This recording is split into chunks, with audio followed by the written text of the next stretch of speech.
If you're like a lot of people in this particular cultural moment that we're in, you probably would be safe to say that you might have a little bit of extra time on your hands. You may say, I have no extra time on my hands. If I'm at home with the kids, they take up all of my time.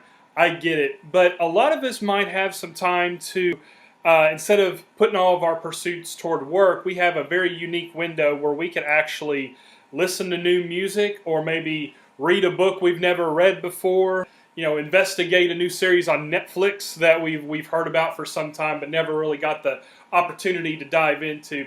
What I want to do in these sessions is kind of just introduce you to some books and maybe some music that I particularly like and have made a huge impact on my life. I wanted to start with a book that's probably familiar to most of you.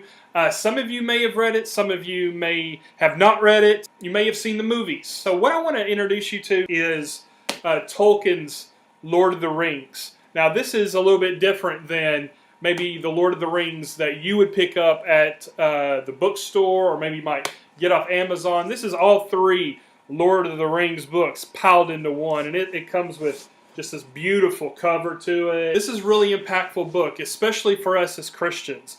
J.R.R. Tolkien was a believer, even though he did not set out to write an allegory of the Christian faith. It is undeniable to read this and see how his Christian faith impacted one of the greatest works of English fiction. It is a fantastic book, actually a fantastic trilogy of books. Let me highly recommend that you pick this one up. It's very English. If you like that type of thing, it's going to be right up your alley. It's got everything in it. And so if you're a fan of literature, it's going to be really good stuff. You can't just casually read it. You have to kind of slowly sip it over time. But it's fantastic stuff. If you've seen the movies and that kind of intrigues you, dive into the books. Or if you hated the movie, give the books a try. You may be surprised at the richness and depth of this story. Another thing that I decided to clear up,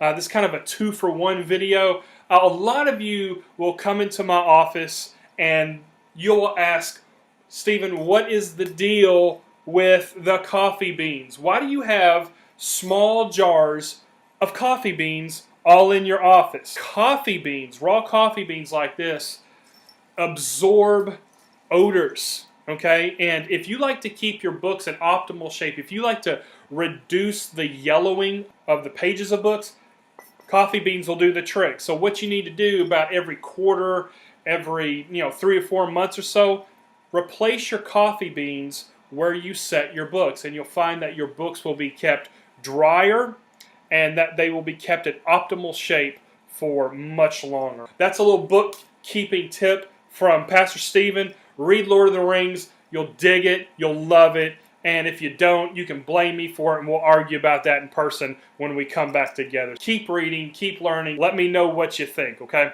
Y'all have a good day. We'll see you later. Bye-bye.